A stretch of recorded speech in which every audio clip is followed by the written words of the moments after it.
The Voice, wow. Je crois que c'est vraiment une histoire de destinée. Pourquoi? Parce que la même année, donc justement avant que The Voice commence, pas moins de 5 à 6 personnes qui me disent Christian, il faut que tu partes. Christian, il faut que tu partes. Christian, il faut que tu partes. Et je sais pas, je crois que c'était Clément qui m'avait dit hey, j'ai le grand Koutobas qui a dit il faut que tu ailles à The Voice là parce que ça. Et bizarrement, quand il m'a dit ça, ben, dans mon esprit là, tout de suite j'ai dit ok, il faut que j'aille. Après je savais les contours qu'il y a parce que le climat chrétien, justement, c'est encore un autre débat. Un chrétien allait vendre son talent, ou il part chanter des chansons mondaines, ou il part. J'ai vu mon pasteur qui m'a donné le OK. Et tout de suite, on a rempli la paperasse et l'aventure a commencé avec moi.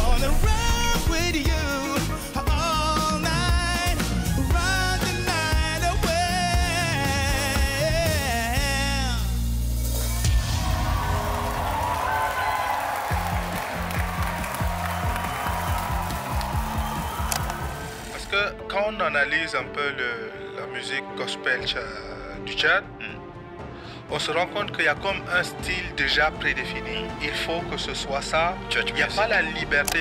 Même les instrumentistes, on a l'impression qu'ils sont obligés de jouer un certain style, sinon ce ne serait pas religieux. C'est comme si certaines notes n'étaient pas religieuses, donc il fallait rester dans un certain style. Aujourd'hui, c'est comme une sorte de plafond que la musique gospel ne brise pas parce que la musique est cantonnée à quelque chose. Donc pour moi, lorsque j'écoute cet album-là, il y a un niveau de liberté qui est musicalement en tout cas qui est très très intéressant.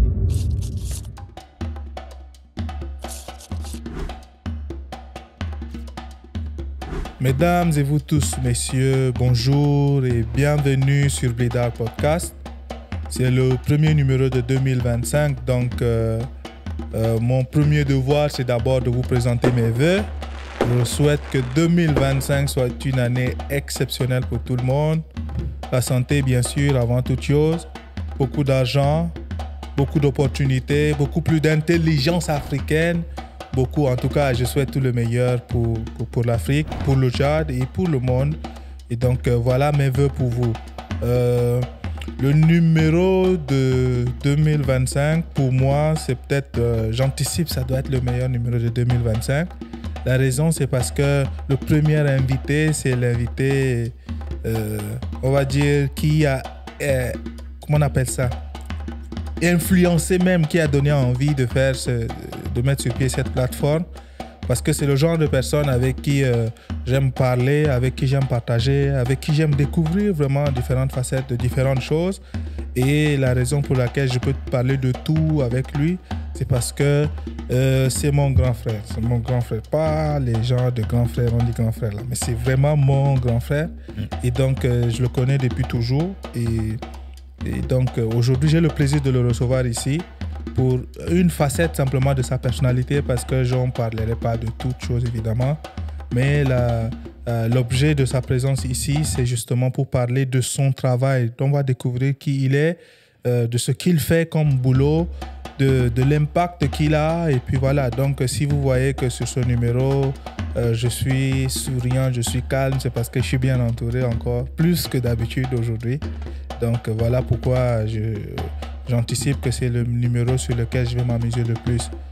Sans plus tarder, je lui passe la parole pour qu'il se présente lui-même et qu'il dise brièvement qui il est, et puis avant que je ne puisse passer à mon questionnaire. Donc bonjour Kobi et bienvenue sur Blédard Podcast. Bonjour Eric et merci pour l'invitation. Voilà, je m'appelle Christian Sarr pour ceux qui ne me connaissent pas, artiste gospel tchadien. Et voilà, en train d'exercer cet art déjà depuis 23 ans aujourd'hui. Donc, bienvenue ici sur Blédard Podcast. Si je vais certainement faire des commentaires un peu personnels avant de poser des questions, etc., c'est parce que j'ai l'opportunité de voir certaines facettes de Christian. Déjà, je l'ai appelé Kobi et pas Christian. Ouais. Ça veut dire que... il y a une proximité. Voilà, il y a une proximité qui est évidente. Je voudrais donc, pour commencer, tu as dit que tu es artiste gospel, mais c'est arrivé de quelque part. Il y a eu une vie avant 23 ans. Tu n'as pas 23 ans, donc tu n'es pas né directement dans le gospel. Mais est-ce que tu peux parler déjà de ton parcours avant d'arriver au gospel, c'est-à-dire de la musique Est-ce que tu es né avec? Est-ce qu'à un certain moment, tu as été influencé par certaines personnes? Comment est-ce que tu as commencé dans la musique de façon générale? Voilà, moi, c'est... à la base, je suis d'une famille chrétienne. Et voilà, mon père étant diplomate, je suis né en Chine, à Pékin. Et je crois que mes premières influences, sans me rendre compte, c'est le fait que mon père soit au fête de Noël ou bien à des événements. C'est un grand mélomane. Il passait, le souvenir que j'ai de lui, c'est écouter à longueur de journée différents types de disques. Donc, à Pékin, nous avons des quartiers qui sont beaucoup plus francophones, je dirais. Et donc, on a les variétés africaines qui, à chaque fois, sonnaient dans la maison. Donc, je crois que ce sont mes premiers contacts avec la musique. Mais personnellement, moi, c'est quand je suis venu à N'Djamena en 95. 95, on arrive au Bled et donc mes grands frères qui commencent la musique. Et tout de suite, ma première fois d'être en contact avec l'instrument, c'était la guitare. Donc, j'apprends la guitare grâce à mon grand frère et c'est comme ça. Mais c'était vraiment à la maison, beaucoup plus en cachette. Pourquoi? Parce que la musique en 95 n'était pas quelque chose qui est accepté par un papa africain forcément. Donc voilà comment je commence. D'accord. Et en parlant de grand frère, je précise qu'on parle bien de Donobey et Alain, les deux, les services, qui sont dans HSAO. Le groupe de HSAO, ouais, exactement. Et qui ont fait une grosse carrière internationale. Je crois que c'est le seul groupe tchadien qui a le plus tourné, si je peux dire. À l'international. Donc, ils ont fait aussi pratiquement plus de 20 ans de carrière aussi à Montréal aujourd'hui. Quand on parle de HSAO et des débuts de musique, moi, je me souviens de Charles qui mettait la pédale et puis qui frappait au côté du lit avec ses baguettes et qui jouait. Exact. Mais d'une certaine façon, je pense que cette influence-là a continué et qui a permis justement de faire naître cela parce que il y a d'abord tes premiers pas, quel instrument, comme tu l'as dit, c'est le piano, enfin la guitare. Mais finalement, tu es plus connu pour le piano, il me semble. Oui, exactement. Donc, je suis passé au piano parce qu'à la chorale, en 2001, quand j'intègre la chorale de l'église, il n'y avait pas un pianiste. Et comme j'étais très jeune et très curieux, mes cousins qui étaient là ont dit, bon, nous on fait déjà la guitare, toi tu pars vers le piano. Donc c'est comme ça que je commence en tant que pianiste, 14-15 ans, par là. Je fais mes premières bases et c'est parti avec. Je l'ai aimé et puis voilà, jusqu'à aujourd'hui. Ok, maintenant, chorale. Chorale Nouvelle Alliance. Chorale Nouvelle Alliance. De l'ET21, effectivement, qui est toujours là d'ailleurs. Qui est toujours là. Et puis voilà, ensuite, qu'est-ce qui se passe? C'est quoi l'évolution à partir de la chorale? Et puis voilà. Oui, je commence à la chorale comme n'importe quel chantre ou bien choriste tchadien. Il faut savoir qu'en 2001, la musique n'a pas beaucoup évolué dans le milieu chrétien. Et même, de façon générale, la musique tchadienne n'est pas déjà très connue à la base. Donc, je commence en tant que pianiste et je commence à chanter mes premières chansons. Donc, un cousin qui m'identifie, il dit, bon, toi, tu chantes bien, c'est intéressant ce que tu fais. On crée un premier groupe. Et ce premier groupe part se produire, je crois que c'est la seule production, on part se produire dans un espace public, un concert, une soirée. Et quand je chante là, mes collègues d'école, donc Romsby, paix à son âme, qui est du groupe Eclipse, qui me voit. Et le lendemain à l'école, c'est tout de suite les contacts. Ah, viens, on fait du rap. Viens chanter, tu as une belle voix et tout, etc. Donc, finalement, je bascule de ce côté de chorale et je fais mon premier groupe de rap. J'intègre le groupe de rap Eclipse pour la première fois. Je crois que c'était en 2002. Et j'ai fait, disons, 1 an et demi avec eux avant de basculer dans un autre groupe encore. OK. Ouais. Mais à cette époque, je me souviens, il y avait effectivement HSAO qui était un peu le symbole de cet élément de groupe. Il y a Tibesti. Oui. Il y avait un mouvement de groupe de jeunes qui fonctionnait plus en groupe. Est-ce que ça a joué le fait que c'était simplement une époque où on évoluait plus en groupe, que tu acceptes déjà d'intégrer un groupe au lieu de faire une carrière individuelle, d'abord avec Eclipse et ensuite Goscard? Mais justement, parce que l'effet de groupe, ça donne un effet de famille, je crois. Et après, vous vous aiguisez dans vos talents et dans vos dents. Donc, vous avez une diversité et vous appréciez mieux. Donc, nous, le groupe qu'on avait constitué, comme le groupe COS4 que je viens de mentionner, nous étions carrément l'image, je dirais, du groupe. On tirait justement nos inspirations de H.Sao et de T-Bestie. Et je pense pas avoir, à cet âge, avoir vu quelqu'un en carrière solo. Donc, c'était vraiment, vraiment ça. Et puisque la plupart se produisaient à l'IFT, ben, on venait, on assistait, on regardait. Et c'est comme ça qu'on s'est cultivé. Donc, musicalement, c'est soit voilà, des groupes qu'on suit, mais jamais, moi, j'ai jamais pensé faire carrière solo, par contre. À cette période, jamais pensé faire carrière solo, jusqu'à ce que, voilà, le temps passe et puis mes décisions ont commencé à changer. Ok, d'accord. Ma question suivante est par rapport justement à moi, quand tu expliques, j'ai des images très précises des endroits où j'étais, peut-être des spectacles où tu chantais, ainsi de suite. Et parfois, on n'avait même pas le droit d'aller quelque part. Mais moi, j'étais inscrit au CCF, donc forcément, j'avais un peu des accès. Et de temps en temps, on pouvait voir, on ne pouvait pas être à certains endroits. En termes d'influence, on va dire, il y a déjà l'effet de groupe, mais musicalement, si je te demandais quelles ont été les influences, peut-être individuelles ou peut-être qu'en termes de groupe, c'est H.Sao et T-Bestie, comme tu l'as dit, mais individuellement, ta musique a extrêmement évolué. Que dirais-tu sont tes influences? Déjà, on commence par le Tchad. Est-ce qu'au Tchad, il y avait eu des artistes, des personnalités, ou du moins, même s'ils sont membres de groupe, une manière de chanter, quelque chose qui t'a marqué et qui un peu influencé ta manière de chanter, et ensuite à l'international, évidemment? Au Tchad, je n'ai pas eu assez d'influence, malheureusement. Je crois qu'à part le groupe H.Sao, il y a le seul artiste avec qui j'étais en contact, que ce soit à la maison ou bien l'autre, c'était Abdoulaye Ndelgué. Je me rappelle, parce qu'il était aussi un temps membre du groupe H.Sao, c'est la qualité de sa voix, la pureté de sa voix, la sonorité, la puissance vocale qu'il dégageait. Donc, j'arrivais à identifier quelque chose de différent que lui, il avait, que peut-être mes frères n'avaient pas. Et vraiment, c'est la seule personne que j'écoutais au Tchad. Après, c'est vrai qu'à cette période, il n'y a pas les réseaux sociaux. Donc, tu n'as pas forcément voilà, c'était, je me rappelle, moi, c'était la période des cassettes, là.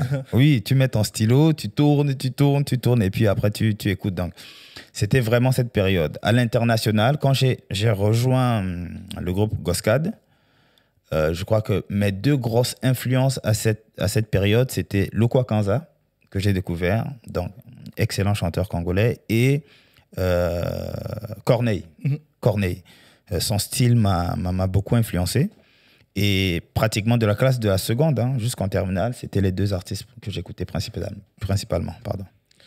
Pour ceux qui se demandent pourquoi est-ce que j'aime autant Corneille, surtout que je connais toutes les chansons de Corneille par cœur, c'est à cause de Christian que j'aimais parce que ça tournait tout le temps. Et puis voilà, donc forcément... On chantait à l'école, c'était vraiment, c'est ça. Voilà, donc ça c'est un truc. Maintenant, je voudrais donc faire le parallèle entre ce que tu fais maintenant, qui n'est plus qu'à la fois individuel et même plus... maintenant, c'est plein gospel et individuel. C'est un peu complètement un pas de géant par rapport à ton début initial dans le cadre de groupe. Comment ça se passe déjà pour qu'il y ait cette transition, ou en tout cas la décision de dire, moi, je veux faire du gospel et puis je vais chanter la gloire de Dieu? Tout simplement, après la terminale, je pars au Ghana. Là, je pars faire 5 ans d'études. Et le truc, c'est que quand j'étais à la chorale, la musique gospel ne m'intéressait pas, à vrai dire. J'étais jeune, la musique gospel, elle ne m'intéressait pas parce que je trouvais qu'elle n'avait pas assez d'éléments, voilà. Et arrivé au Ghana, c'est toute une autre réalité parce que les grands musiciens ou bien les musiciens assez, voilà, à Accra, c'est vraiment dans les églises, quand tu suis les groupes, tu suis les chorales, tu suis les prestations, c'était vraiment à une grande échelle. Donc, la qualité sonore, la performance et le spirituel qui part avec. Donc, tout de suite, j'ai été attiré par les églises. Donc, j'ai fait une première église et la deuxième église, j'ai été baptisé. J'ai donné ma vie à Christ. Et c'est à partir de ce moment que je reçois justement cette confirmation que au contact de la parole. Parce que quand tu dis à quelqu'un « je reçois », c'est pas forcément une voix angélique, mais c'est sur la base des Écritures que tu te découvres, tu sais qui tu es, tu connais ton appel. Et voilà, à partir de là, je décide de faire la musique gospel. Donc 2010, je me baptise en fin 2008-2009. Et puis 2010, je fais ma première carrière solo en tant qu'artiste chantre à Accra. Et voilà, je commence mon chemin là, pratiquement. Ok, et il y a des vidéos, je vois des trentaines, quarantaines de minutes de louanges et d'adoration avec la chorale, la tenue en violet. Oui, tout ça. exactement. Je me souviens encore des vidéos. Et puis tu rentres au Tchad. Oui, après je rentre au Tchad. Donc du Ghana, quand je quitte et j'arrive au Tchad, ben, tu viens au pays avec beaucoup de projets. Tu viens avec beaucoup de projets. Je finis en 2011, j'arrive. Donc, 2011, j'arrive jeune étudiant. Je découvre l'univers du gospel au Tchad. Je me rends compte que, justement, après, tu es conscient du niveau de ce que tu as quand même. Je crois que c'est très intéressant et c'est l'une des choses qui me permet d'évoluer, c'est qu'à chaque fois, je m'évalue. Et je compare la réalité de ce que moi, j'ai déjà comme acquis. Et j'essaie de me positionner à chaque fois, à chaque période et étape. Donc, je me rends compte que la musique tchadienne, elle n'a pas beaucoup évolué. Il n'y a pas une sonorité tchadienne, si je peux dire. Parce qu'aujourd'hui, quand tu dis musique gospel congolaise, les gens, voilà, sud-africain et tout, etc. Mais quand on dit tchadien, ben, on se pose la question. Nous-mêmes, les Tchadiens, on se dit, mais c'est quoi d'abord notre style? Parce que justement, on a des artistes gospel tchadiens qui font de la rumba, qui font du reggae, Donc, finalement, il y a également ce problème d'identité, même dans le gospel tchadien. Et voilà, j'essaie de me frayer un chemin. Mais c'est galère, à vrai dire. Au bout déjà de 1 an, je me rends compte que non, la carrière solo que j'espérais là, non, ça va être galère. Et j'ai persévéré. À vrai dire, j'ai persévéré jusqu'à ce que je trouve un premier débouché sur une compétition et voilà. Ok. Tout à l'heure, je voulais demander une question plus par rapport à, tu as dit, tu as eu la confirmation de ton appel pour servir le Seigneur. Oui. Tu n'en as pas parlé, mais je voulais savoir, est-ce que quand tu étais malade au Ghana, ça a joué un rôle dans ta décision de dire, moi, je vais à plein pied dans le ministère, dans le gospel, je veux servir le Seigneur et oui, la louange. Exactement. Beaucoup même, je dirais. Parce que c'est pour la première fois. Je ris, pourquoi? Parce que dans ma voix, je parle, je sens que ma voix tremblote. Mais c'est pas le stress, c'est le froid. Hein. Je viens de... Il fait 48 degrés. Ma voix tremble. J'aurais dû porter quelque chose de plus chaud. Mais bon, bref. Alors, oui, c'est ça le truc. J'ai une première opération d'appendicite, en N'Djamena. On fait ça en janvier. Et je quitte. Juste après l'opération, dans 2 semaines, appendicite, c'est quelque chose de simple et tout. Donc, je quitte. Quand j'arrive au Ghana, tout va bien jusqu'en juin. Donc, juin, je suis couché, je dis à mon coloc, Big Clems, je dis, moi, là, j'ai mal au ventre, ça va pas. Et en moins de 4 heures de temps, je suis dans une voiture dans les rues du Ghana en train de chercher un hôpital, mais vraiment, c'était panique générale. On trouve un hôpital pratiquement 20 heures. Et oui, pour la première fois, je crois que c'est ma première expérience proche avec la mort. Parce que justement, mon intestin a été décomposé depuis janvier jusqu'à l'autre. Donc, l'intérieur, l'intestin grêle, tout est décomposé. Mais curieusement, je n'ai rien ressenti. Donc, le médecin, quand je passe au bloc opératoire, il se rend compte que j'ai vraiment frôlé la mort. Tu sais que tu vas passer à l'au-delà quand tu as un pasteur devant toi qui te demande de confesser tes péchés pour la dernière fois. Là, tu sais que c'est sérieux. Et voilà. Après ça, je me suis dit, hey, il faut que je prenne ma vie au sérieux. Ma vie chrétienne, bien sûr, avant l'opération, je dirais, qui était un peu flottant, là. J'ai commencé un peu plus rangé. Et voilà, je crois que ça a beaucoup influencé. Beaucoup, vraiment, ma décision. Ok. On revient à l'épisode de N'Djamena. Tu signes dans un premier label avant même la compétition. Ouais, ça veut dire, je le signe pas verbalement, si je peux dire. Ouais, vraiment, c'était verbal parce que je ramais, je crois que je ramais un peu. Et j'ai rencontré Anonyme, donc d'un label, et qui me dit écoute, c'est intéressant ce que tu fais, est-ce qu'on peut se trouver, on discute, et après on ne se revoit plus. Donc quand je suis pris à The Voice Afrique pour Johannesburg, il dit ok, on va communiquer autour, tu pars, tu reviens, et puis on va voir ce qu'on va faire. Donc quand je pars à Johannesburg et qu'on finit la compétition et je reviens, c'est là où il se rend compte. Et moi, je me découvre parce que la compétition, justement, voilà, m'a permis de toucher différents trucs. Et on met sur pied un projet album tout de suite. Et c'est là où je fais un projet afro, gospel, R&B. Et ça s'est bien passé. On a enregistré, on a essayé d'aller chercher différentes sonorités. Et après, je signe avec lui. Donc, mais c'était vraiment pour l'album et essayer de faire une promotion autour. Donc, c'est comme ça qu'on enregistre. Et quand la compétition, après, est diffusée, voilà, je crois que l'intérêt est encore plus énorme parce que les gens ils cherchent à voir qui est Christian Sarr, qu'est-ce qu'il fait. Et voilà, c'est comme ça qu'on essaie de construire mon image petit à petit. Et voilà, jusqu'à maintenant. D'accord. Maintenant, The Voice. Ouais, The Voice. C'est pour le Tchadien, déjà, c'est une énorme fierté parce qu'on n'avait pas eu de Tchadien qui était allé là-bas, qui était retenu, qui était assez avancé dans la compétition. Donc, Merci. c'est une énorme fierté déjà pour le Tchad. Merci. Que tu aies participé et que tu sois avancé à des phases très, très, très, très avancées de la compétition. Donc, pourquoi The Voice déjà? Et puis, comment ça se passe lorsque le processus, et puis comment ça se passe quand tu arrives là-bas? Ben, The Voice, wow. Je crois que c'est vraiment une histoire de destinée. Pourquoi? Parce que quand la première saison de The Voice commence, je ne suis pas informé. Mais j'apprends qu'il y a une Tchadienne qui est partie. Mais je ne me suis vraiment pas intéressé. Deuxième saison, il y a une nièce qui s'en va, mais ça ne m'a pas encore, tu vois, tiqué. À la troisième, quand ils ont lancé l'autre, la publicité et la com autour, la même année, donc justement avant que The Voice commence, pas moins de 5 à 6 personnes qui me disent Christian, il faut que tu partes. Christian, il faut que tu partes. Christian, il faut que tu partes. Et je ne sais pas, je crois que c'était Clément qui m'avait dit hey, j'ai le grand Kotobas qui a dit il faut que tu ailles à The Voice là parce que et bizarrement quand il m'a dit ça, ben, dans mon esprit là, tout de suite j'ai dit ok, il faut que j'aille.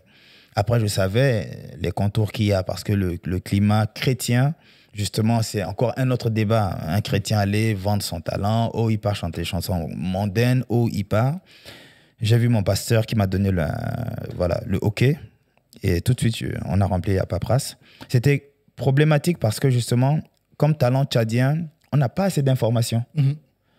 Ça, c'est la première des choses. La deuxième des choses, c'est que Internet... déconner, on avait des jours où Internet venait pas. Et voilà, il fallait sélectionner les chansons. Donc, comment ça se passe? On vous donne 200 chansons ou 300. Vous avez les talents francophones qui doivent sélectionner sur le répertoire. Et le plus rapide et le plus bon gagne la chanson qui est sur le répertoire. Donc, nous, on a commencé à minuit. Moi, j'ai commencé avec les chansons, des thèmes que je connaissais, des chansons que je connaissais, mais c'était non. Jusqu'à ce qu'à 3h30, j'envoie Michael Jackson, Rock With You. Ben, j'envoie, ils écoutent et ils disent, OK, on te donne cette chanson. Donc, tu travailles et tu nous envoies un vocal de 1 minute pour confirmer. Et c'est comme ça que j'ai envoyé et on a fait la paperasse et on est parti. On est parti à 3. Donc, on était 3 talents. Il y a un qui a désisté. Parce que je crois qu'il n'a pas compris la mentalité même de la compétition, ce qu'il demandait. Il se disait que ce n'est pas dans son style, il ne peut pas chanter d'autres styles, etc. Donc, on est allé à 2 avec un frère tchadien, Agon, et malheureusement, lui n'a pas passé. Et moi, j'ai passé la première étape. Et l'aventure a commencé avec moi comme ça. Donc, Agon tout de suite est revenu. Moi, je rejoins l'équipe de Nayan Kabel, que je ne connaissais pas beaucoup. Hein. Mais tu as les coachs, donc Lokwa, Nayan Kabel, comment il s'appelle? Hiro. Et j'ai oublié l'autre, c'est quel talent? Charles Dipanda. Charles Dipanda, exactement. Donc, ce sont les 4 coachs. Et l'aventure commence comme ça. Donc, on a fait 2 semaines. Les auditions à l'aveugle, je suis passé. Les battles, je suis passé. Les knock-out, je suis passé. Donc, j'ai dit que non, c'était vraiment la grâce de Dieu déjà. parce que je ne m'attendais pas, mais le soutien aussi des Tchadiens après. Aujourd'hui, ça veut dire que quand tu cites, il t'a pas cité Youssoupha qui était un des coachs. Exactement, mais lui, c'est après. Lui, c'est après parce que je crois qu'il y avait un problème avec, je ne sais pas, mais je crois que notre coach a dû désister. Et donc, comme elle est partie, Nayan Kabel, pendant les demi-finales à Abidjan, Youssoupha l'a remplacé. Ouais. Et c'était l'une des meilleures expériences parce que Youssoupha est énorme. C'est le coach avec lequel j'ai le plus appris parce qu'il a la connaissance de son métier, au fait. Lui, il le présente vraiment comme un métier, un art. Et waouh, les autres le font très bien. Hein. Vraiment, les autres le font très bien. Mais Youssoupha, vraiment, il nous a fait voyager en tant qu'artiste et vraiment, j'ai beaucoup appris. Ça veut dire donc, pour moi, quand j'écoute ça, ça veut dire que dans ton répertoire, tu as des superstars africaines, je veux dire, que tu as rencontrées dans le cadre de la compétition The Voice. Maintenant, est-ce qu'après la compétition, il y a un contact, il y a des conseils? Est-ce que ce rapport-là continue? Est-ce que de temps en temps, ils sont au moins disposés à ne serait-ce que t'appuyer artistiquement ou bien même en termes de promo, peut-être te faciliter certaines choses pour que ta carrière elle puisse évoluer? Oui, je crois que avec la seule personne avec qui j'ai gardé contact, c'est Youssoupha. Et c'est vrai qu'il est occupé, mais il répond. Vraiment, nous, c'est poulains, ou bien ces élèves-là. Ses élèves, oui, il répond vraiment. Et moi, mes chansons avant de l'album, je lui ai envoyé, il a écouté, il a apporté quelques critiques. Et voilà, nous sommes toujours en bons termes. Est-ce que j'ai utilisé cette plateforme pour pouvoir demander une promotion, une production et tout, etc. Je préfère... La carte Youssoupha, c'est une très bonne carte et je préfère ne pas l'utiliser. Voilà. Voilà, tu ne peux pas l'utiliser pour le plaisir ou bien appeler parce qu'il faut appeler. Donc, mais si, on est toujours en contact. Toujours. D'accord. Maintenant, après The Voice, il y a l'album 302. La compétition finie. Comment se passe la transition après The Voice et toute la hype qu'il y avait autour pour que ça puisse maintenant se transformer en album 302? Oui, donc, du coup, l'album 302, on l'enregistre avec Marchdak. Et ça se passe bien, les périodes d'enregistrement, parce que je travaille à côté. Donc, j'enregistrais beaucoup plus dans mes temps de pause. Donc, entre midi et 2, je pars au studio, j'enregistre et je reviens travailler. Ou bien on le faisait à la fin de l'heure. Et puis, quelques week-ends aussi. Donc, c'est comme ça que c'est dans cet environnement que j'ai enregistré. Et donc, avec ce label, on devait faire une promotion, radio, télé et tout, etc. Et quand on a commencé justement la promotion, moi, en tant que musicien, je me suis dit que voilà, il faudrait que je puisse...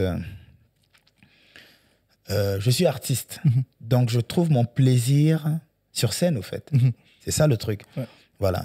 Et peut-être, c'est ça que peut-être une maison ou bien quelqu'un d'autre ne peut pas comprendre, c'est que le plaisir que moi je trouve, c'est de partager, c'est de jouer. Et il me fallait ça. Et comme j'avais fait 1 année ou 2 ans sans voilà, j'ai demandé, et puis un concert de dédicace. Et on a signé un partenariat, je dirais, avec Via Production d'abord. Et on a fait le lancement au Radisson Blu. Donc ça s'est bien passé. Le public tchadien, vraiment, ils étaient enthousiastes, mais ils n'étaient pas nombreux, à vrai dire. Parce que quand tu vois les images, voilà, quelqu'un va dire que c'est un flop, parce que la salle est grande et on n'a pas rempli la salle. Mais par contre, les gens ont vraiment apprécié le concert, les gens commentaient, les gens partageaient. Et à mon prochain concert, par contre, le nombre que je devais avoir à la salle, là, ben, ils sont venus se rattraper au 2e concert. Donc, je pense que ouais, ça a été bien apprécié quand même. Ok, maintenant, en parlant de l'album, c'est vraiment extrêmement riche en termes de style. T'es allé chercher du reggae, du R&B, un peu de Psy, un peu. Ouais, et donc, c'est quoi le pourquoi ce cocktail aussi mix? Parce qu'aujourd'hui, on a tendance à catégoriser des artistes un peu. Il est artiste, je ne sais pas, coupé, décalé, fait un certain style. Ouais. Il est un artiste reggae, son album est reggae, et ainsi de suite. Et ce qui peut être un danger. Voilà. Justement. Donc, pourquoi tu as fait le choix de mixer beaucoup de styles dans le même album, en fait? Déjà, à la base, parce que ma signature est en construction, je dirais. Vraiment, je me découvre. Je ne suis pas comme un artiste qui a un style déjà prédéfini. Je me découvre. Et voilà, à The Voice, je me suis rendu compte justement de cette capacité. Parce que, pour ceux qui ont suivi, j'ai chanté du Rock With You. Et après, je suis passé à Salif Keita. Tu vois voilà, le décalage. C'est vraiment... Et je me suis rendu compte que voilà, je peux aller dans différents styles. Donc, j'ai fait pareil sur l'album. On a dit, on ne va pas rester sur un seul ou l'autre. J'ai fait du reggae, on a fait un peu du R&B. Et voilà, je trouve que ça a été amusant, fun. Et pourtant, à l'église, ces styles, ça ne se joue pas. Tu vois.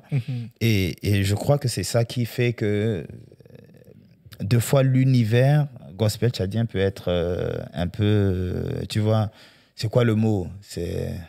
ennuyeux? Oui, un peu. Peut-être ennuyeux.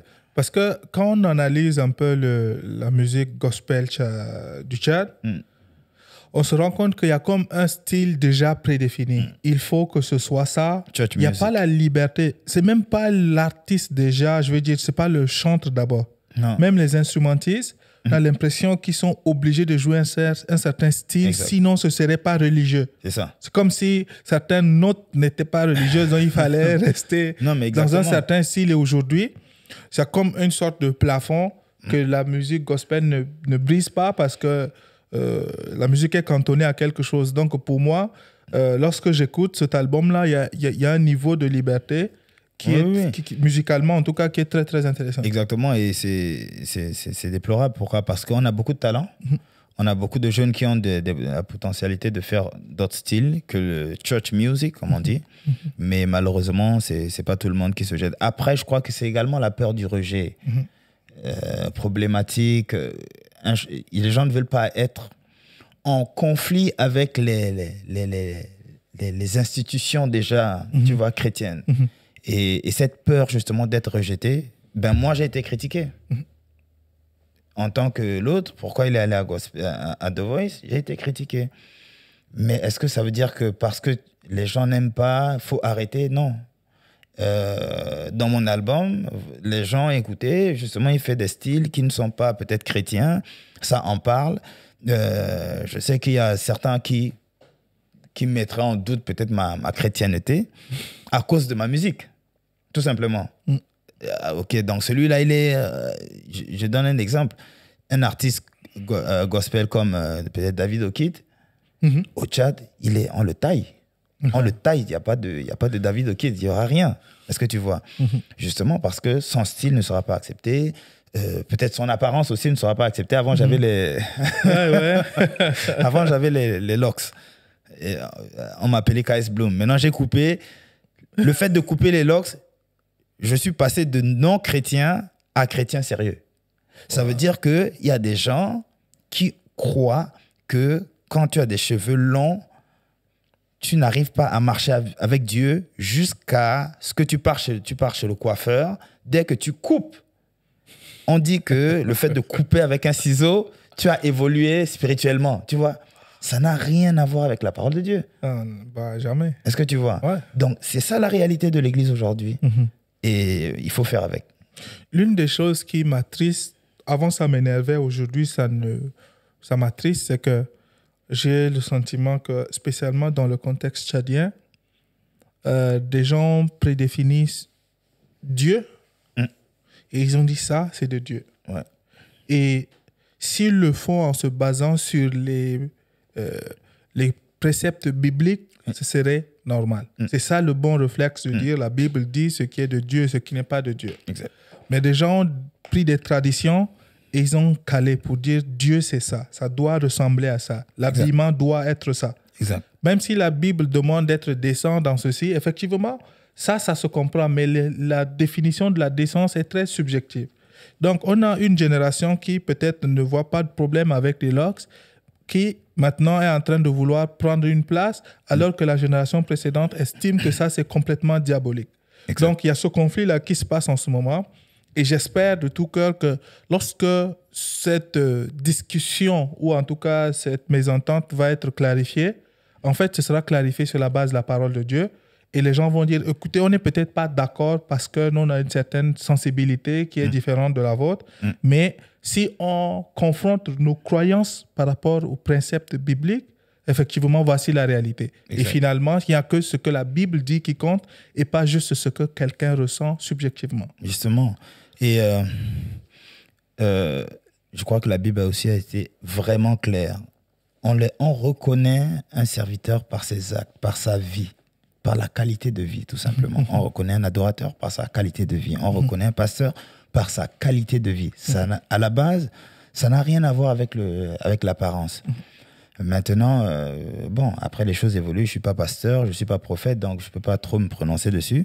Mais voilà, moins juger et laisser les gens évoluer dans leur domaine. D'accord. Je voudrais donc passer justement un peu sur le travail technique, en fait, un peu plus aller en détail de ce que tu fais. Lorsque tu écris une chanson, ton style, ton mode d'écriture, je voudrais savoir, est-ce que tu écris en te disant, je suis en train de penser à quelqu'un qui serait dans telle situation, tu l'exprimes pour les gens, ou simplement tu vas par rapport à ce que l'esprit te donne, tu écris ta chanson, tu vas et puis peu importe, enfin, c'est-à-dire c'est plus centré sur toi et ce que tu as envie d'exprimer, ou est-ce que tu écris en te disant je voudrais que les chrétiens, en tout cas toute personne dans telle situation puisse s'approprier de cette chanson dont tu écris de la perspective de quelqu'un en imaginant quelqu'un dans cette situation, il utiliserait telle ou telle autre parole. Si, j'utilise les deux cas de figure. Il y a vraiment des chansons qui sont directement liées à moi. Et donc, vraiment, c'est mon vécu. Parce qu'après, je trouve que c'est important de chanter ce qu'on vit, déjà. Et après, il y a des chansons qui partent sur un constat, justement, comme on vient de parler, un constat fait dans le milieu gospel ou bien le milieu chrétien, tout simplement. Et j'écris autour. Donc, ça peut être une mélodie qui m'inspire et tout de suite je me mets à écrire. Mais j'écris beaucoup sur les mélodies quand même. Je commence vraiment mes compositions avec les mélodies et puis après je construis autour. Par contre, il y a les chants d'adoration. Les chansons d'adoration, par contre, ça me demande un peu plus de temps. Donc je m'efforce, je dirais, à rester dans un univers en esprit de prière. Donc, je peux avoir un programme de prière et voilà, dans la semaine. Je suis vraiment focalisé sur ce que je veux écrire.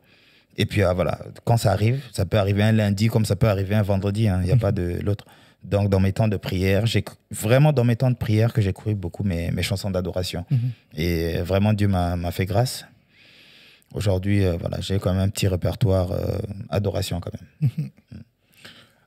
Maintenant, en parlant de toujours rester dans ton album, Single Nuba, aujourd'hui, c'est comme une sorte d'hymne pour pratiquement tous ceux qui ont envie d'exprimer cet espoir-là que Dieu n'a pas abandonné. Et donc, ceux qui se retrouvent dans cette posture, Nuba, c'est aussi une inspiration, un peu une sorte d'hommage à la fois à l'Église, la parole de vie qui a l'habitude de chanter ça, mais aussi au chanteur initial qui a composé ça.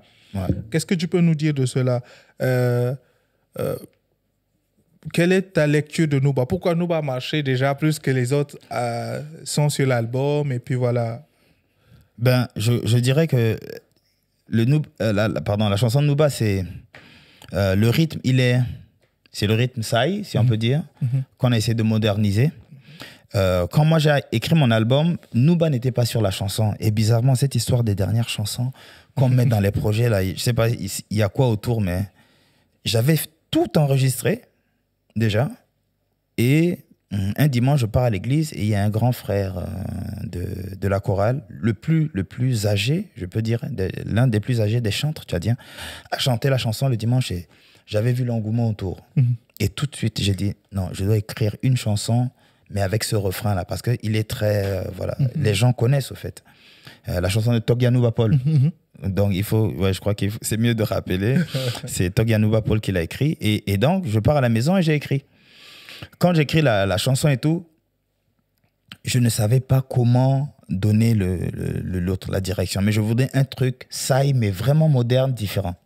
J'appelle quelques amis, on me dit que non, il y a un frangin il était au Maroc ou en Algérie ou en Tunisie, Gisbi. On me dit, il y a un petit, écoute, il est bien, il fait des bons trucs. Donc j'appelle, il ne me connaissait même pas. J'appelle, je me présente et je lui montre le projet. Il dit, il n'y a pas de problème, Big, je te connais, envoie-moi le truc. Donc j'envoie, je lui mime ce que je veux et puis il me renvoie. Et dès qu'il envoie le truc, j'ai su que c'était le bon ingrédient. Donc je pars tout de suite au studio, j'enregistre et puis après on ajoute sur l'album. Et je crois que, à notre grosse surprise, quand on le lance, oui, on a fait une promotion d'abord de Nouba Seul parce qu'on a su tout de suite que c'était le hit, en tout cas au pays. Et ça n'a pas menti. On a eu pratiquement 10 000 views. 10 000 vues en audio sur YouTube. Et c'est comme ça. Malheureusement, on n'a pas clippé. Mais oui, je crois que les gens ont une proximité avec cette chanson, ce qui fait que voilà, ça a tout de suite pris. Ok. Mais Nouba, c'est en ça. C'est en Sarah, par contre. Maintenant, sur ton album, on va trouver des chansons en kabbalah, en français, en anglais, en Sarah. Ouais. Est-ce que c'est un procédé, je veux dire, conscient où tu dis, écoute, je vais mettre en exergue la musique gospel dans les langues, ou simplement parce qu'il y a des choses qui sont plus faciles à exprimer en anglais, il y a d'autres choses, tu sais que tu peux le dire en français, mais si tu le dis en kabbalah ou en sarah, ça passe mieux. Puis c'est vraiment le texte qui influence le choix de la langue. Exactement. Je trouve que les styles et les textes, là, ça influence beaucoup. Et moi, là-bas, j'aime beaucoup chanter en anglais. Donc, j'étais pratiquement parmi les 2 ou les 3 chantres tchadiens qui aimaient le plus chanter en anglais.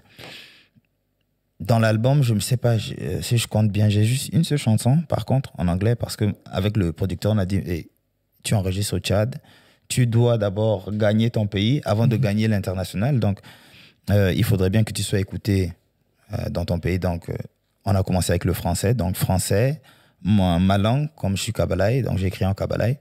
Et voilà, après, on a mis Nouba qui était en Sarah. Mais si, je crois que c'est vraiment les styles. Je ne me voyais pas chanter Nouba en anglais ou bien chanter, voilà. C'était vraiment pas ça. Et je crois que ça a bien marché. Et on remarque que sur ton album, il n'y a pas beaucoup de featuring.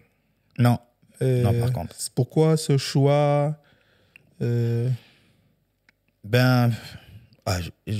dirais que personnellement, c'est pas que je suis contre les featuring, mais je me suis dit que dans ma construction artistique, je voudrais d'abord faire mes preuves même à seul d'abord. Je voudrais faire mon chemin à seul d'abord. Et puis après, ajouter des personnes associées. Donc c'est vraiment ma philosophie. Ça n'a rien à voir avec le fait que je voudrais chanter. Je ne veux pas chanter avec tel ou tel, non. Mais c'est toujours en vue. C'est toujours en vue. Je sais qu'il y a des chantres avec qui j'aimerais vraiment bien, qui font un excellent travail, hein. Que ce soit les anciens ou les nouveaux. Je voudrais bien collaborer, mais je préfère d'abord avancer comme ça en solo, et puis après, oui, mieux ouvrir. Ça veut dire donc qu'il t'as pour l'avenir, peut-être proche, est-ce que tu as des collaborations, des choses qui arrivent avec d'autres artistes, que ce soit tchadien ou bien est-ce qu'il y a des gars à l'international que tu vises national, oui, des artistes tchadiens, oui, j'ai pensé à quand même 2 que je vise, c'est une nouvelle génération, même si je ne dis pas le nom ici, mais oui, on a un projet déjà avec un jeune connu dans l'univers tchadien, avec qui on va faire une chanson normalement, et une autre également chante, une dame qui chante très bien et que je connais de longue date, avec qui je pense qu'on fera aussi une chanson. À l'international, après c'est compliqué, j'ai quand même 2 contacts de 2 gros artistes gospel francophones. J'ai essayé avec un pour peut-être la visibilité, parce que lui, il est connu, moi, je ne suis pas connu. Mais bon, la réponse que j'ai eue là, on m'a montré qu'il y a niveau et niveau, il y a chantre et chantre. Donc tout de suite, quand on m'a envoyé, j'ai vu le chiffre là, j'ai dit bon, merci bien. Si j'avais cet argent, j'allais l'injecter sur moi-même que de faire un feat. Donc ouais, j'ai décliné l'offre. Ok. Maintenant, je voudrais aller un peu dans tes opinions par rapport au milieu du gospel au Tchad. En tout cas, de façon générale, un peu une sorte d'analyse. Il y a, de mon point de vue, il y a, dans le milieu de la musique de façon générale, le Tchadien n'est pas très, on va dire, éduqué musicalement. Ça veut dire, mais finalement, c'est le public aussi qui détermine qui a du succès ou pas. Ouais. Donc, aujourd'hui, on a l'impression qu'un artiste doit à la fois maîtriser son art et donc avancer un peu, être au-dessus de la vague, mais aussi choisir de descendre au niveau du public pour faire des choses, produire des œuvres qui plaisent au public. Quel est ton regard par rapport à cela et de la nécessité un peu d'éduquer le public à son style de musique, à se faire adopter, prendre le temps qu'il faut pour justement se faire accepter, aimer et en tout cas supporter par le public? Oui, je trouve que l'univers dans le gospel tchadien, là, il avance, mais vraiment lentement. Il avance, mais lentement. Problème majeur, mon analyse, c'est que déjà, on va reconnaître que nous ne sommes pas un pays qui avions un si fort héritage dans la musique comme voilà, les autres nations. Ça, c'est la première des choses. La deuxième des choses, je trouve que le chantre gospel tchadien ne développe pas une certaine autonomie pour pouvoir se construire très vite. Donc, j'ai l'impression qu'on est un peu suffisant quand même. Quand tu écoutes la personne, il a l'air un peu suffisant dans sa musique, sa façon de faire, sa façon de construire sa musique, sa façon d'écrire, sa façon de chanter. Les gens ne sont pas challengés, au fait. C'est juste lui, son église locale, et puis voilà. Dès qu'il chante à N'Djamena, il part à Mondou, à Sar, c'est tout. Mais si tu demandes, par contre, est-ce que tu veux une carrière internationale, il va te dire oui. Mais quand tu vas lui dire, qu'est-ce que tu fais, justement, pour impacter à l'international, ben, il ne fait rien, justement. Parce qu'il y a un travail, c'est une industrie, comme on le dit. Donc, il y a des fois, on met Dieu là où il faut. On doit mettre Dieu dans tout, mais il y a certaines responsabilités, je dirais comme ça, qui incombe justement ce chantre, qui n'est pas respecté. Donc, avoir une équipe autour, être bien entouré, avoir un manager, chercher une maison de production, ou bien ne serait-ce même qu'un community manager avec qui tu peux vraiment faire des trucs. Il n'y a rien qui n'est fait. Et donc, justement, dès qu'il fait un album et que voilà, son église locale est présente, ben c'est tout. Les concerts, c'est combien? C'est 1000 francs l'entrée, c'est 500 francs CFA. 2 fois, maximum, 2 fois 2000, 2 fois 5000. Mais c'est pas grand-chose.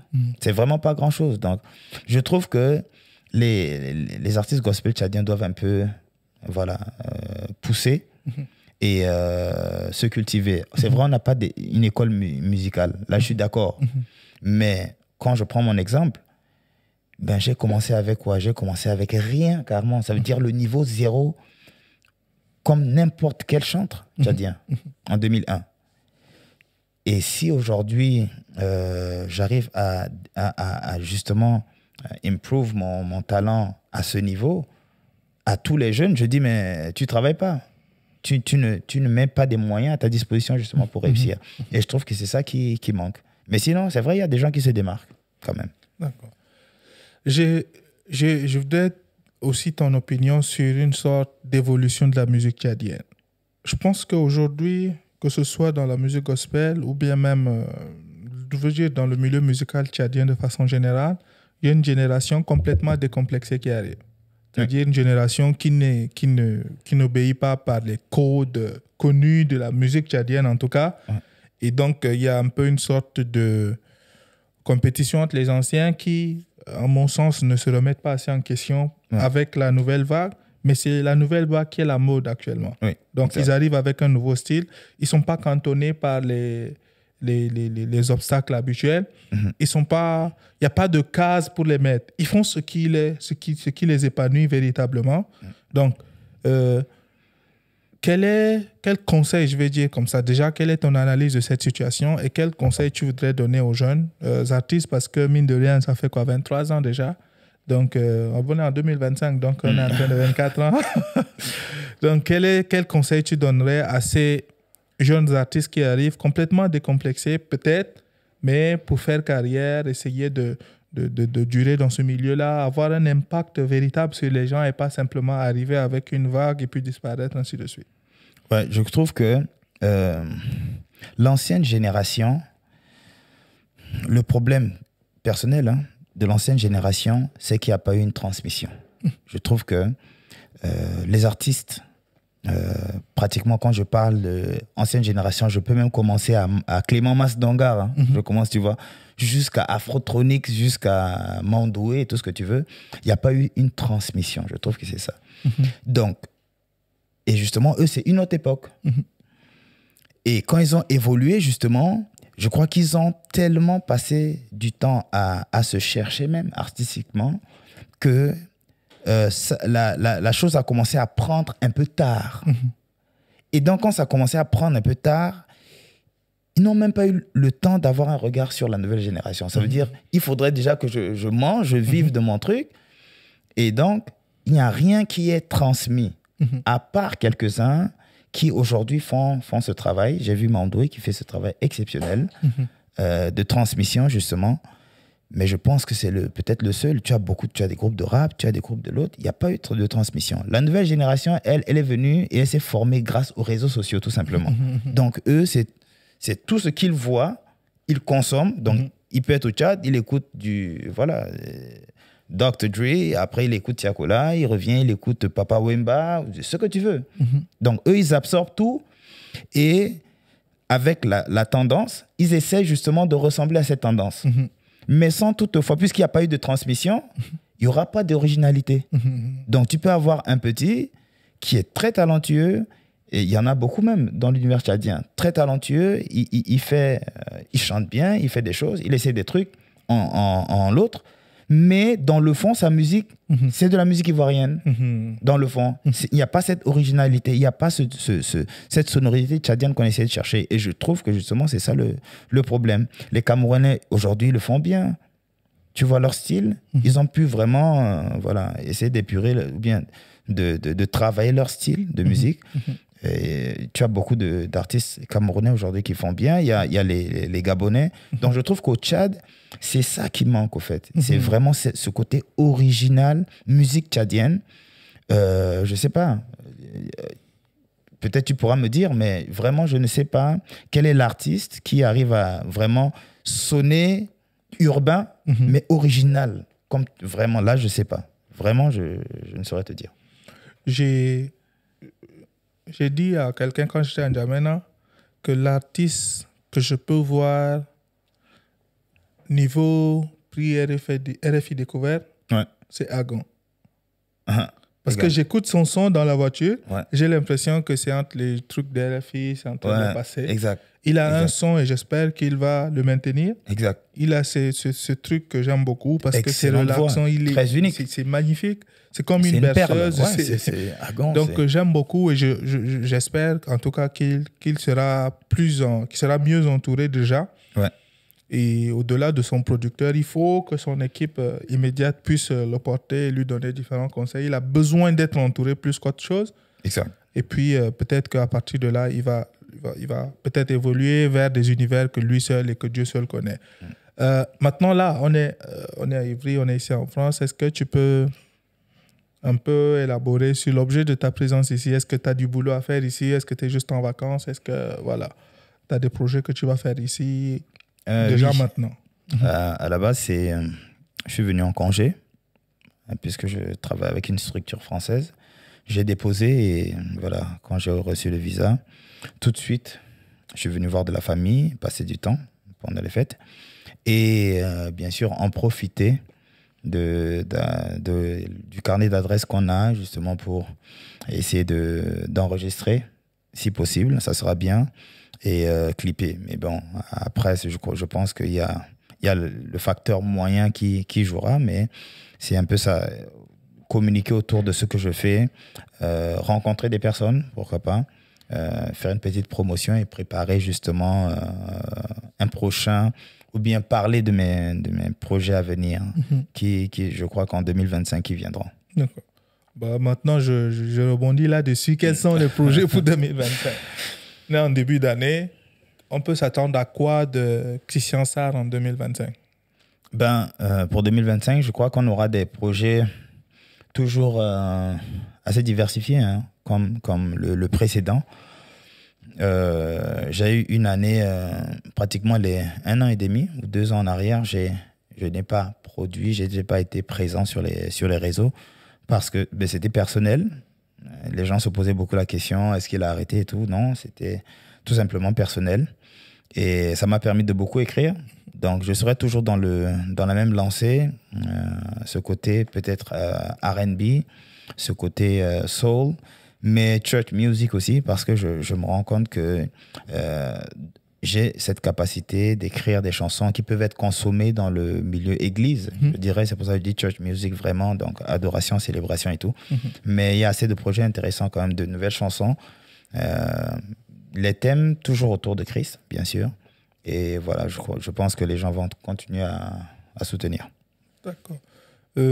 Maintenant, 2025, il y a beaucoup de projets ici. J'espère que IFT, Ambassade de France et puis tout ça vont faciliter l'accès pour que ces projets-là puissent voir le jour.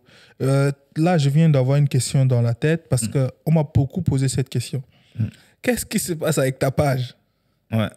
Qu'est-ce qui s'est passé? Parce que le nombre de personnes qui m'ont demandé, mais qu'est-ce qui s'est passé avec la page de Christian? Je dis, écoute, c'est Facebook, les gens marquaient les pages des autres, mais il fallait que ça arrive sur ta page. Et ça fait 1 an là. Exactement. 1 an que j'ai été piraté.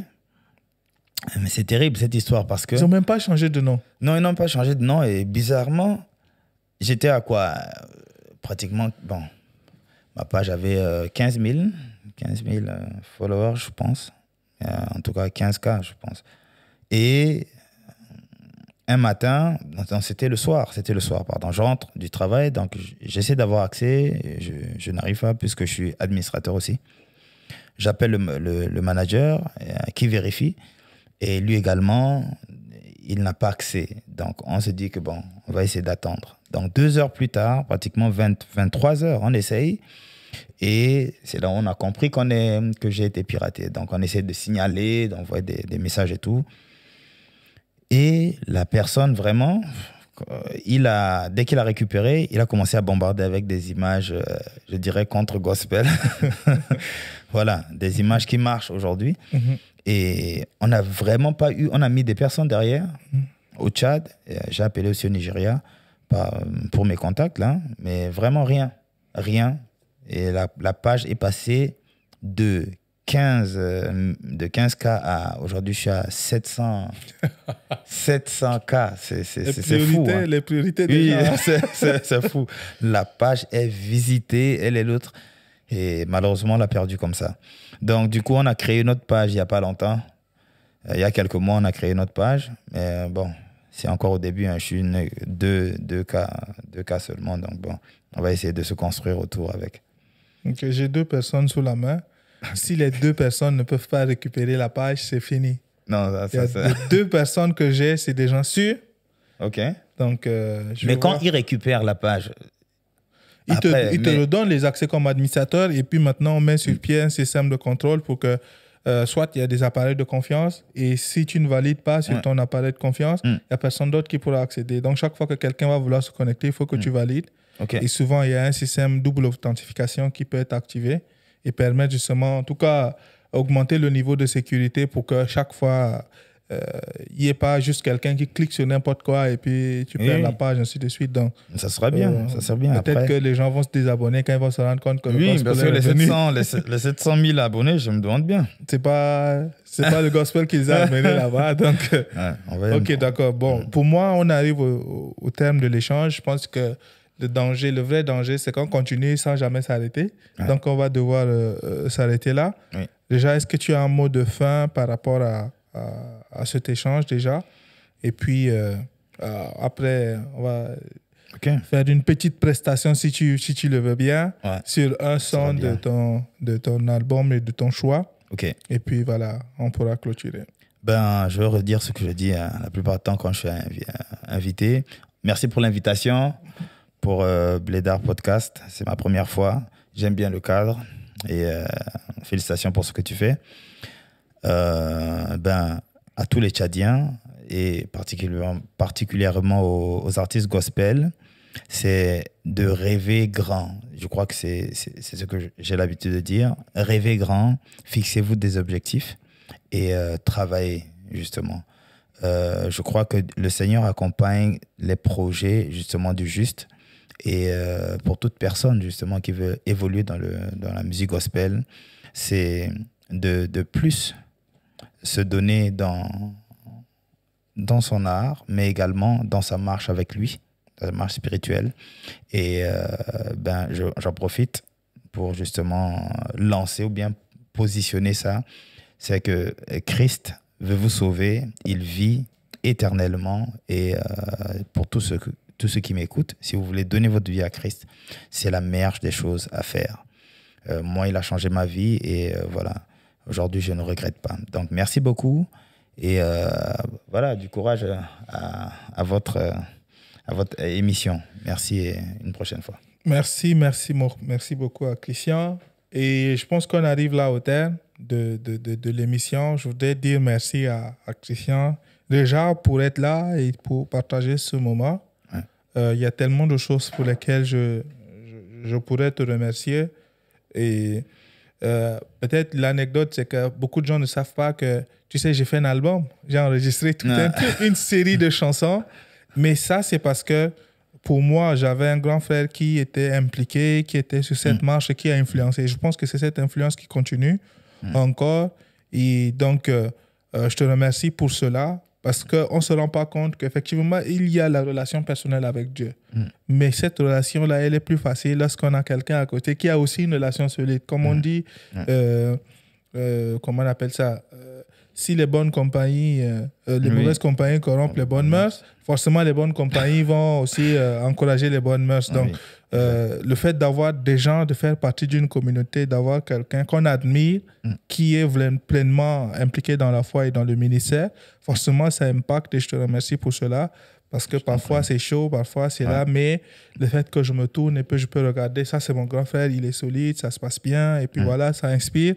Et je te remercie toujours pour cela. Donc, on va donc clôturer le numéro d'aujourd'hui. Et c'est le premier numéro, donc je sais que l'année commence bien.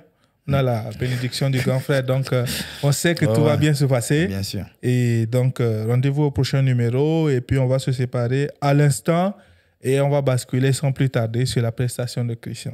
Merci et à bientôt.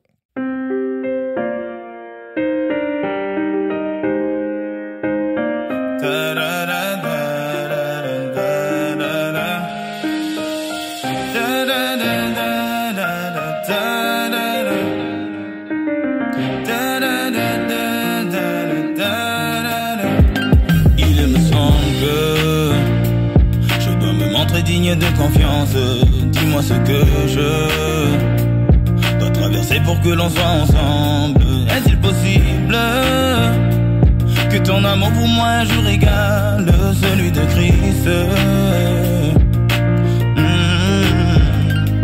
Ce que tu dis de moi n'est que reflet de ce que tu penses de moi quand tu me connais sans être près de moi.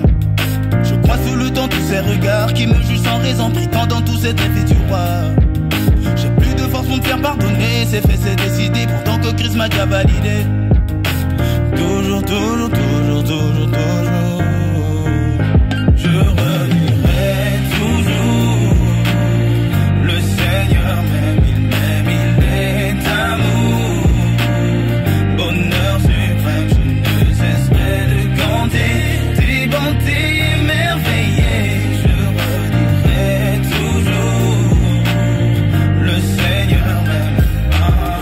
fait le mieux, c'est de servir dans cette église ceux qui se croient pieux, nous blessent sans cesse et nous divisent. À la place des actions de rage, j'entends des clashs entre membres d'un même ce bâtiment qui symbolise la voix abrite ceux qui feront de moi leur roi. Toujours, toujours, toujours, toujours, toujours. Allez-vous croire en moi quand je vous dis que votre amour donne un sens à ma vie? La vie du monde c'est fini, je me replie, il est temps de mettre les points sur les i. J'ai réalisé que tout est permis mais tout ne m'est pas forcément utile. Toujours, toujours, toujours, toujours, toujours, oh, je redirirai toujours. Le Seigneur m'aime, il est amour.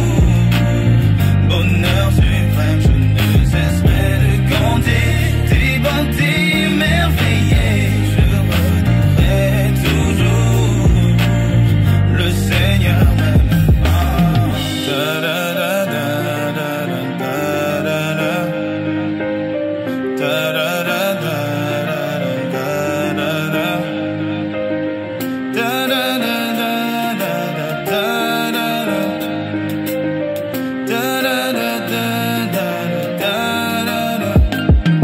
C'est tentant de changer de style, taper dans le mille, aspect fertile, en restant plus sensible à l'évangile, garder sa cible. J'ai pas le temps, je me récuire, je m'en vais speed, j'ai pas que ma file. Toujours, toujours, toujours.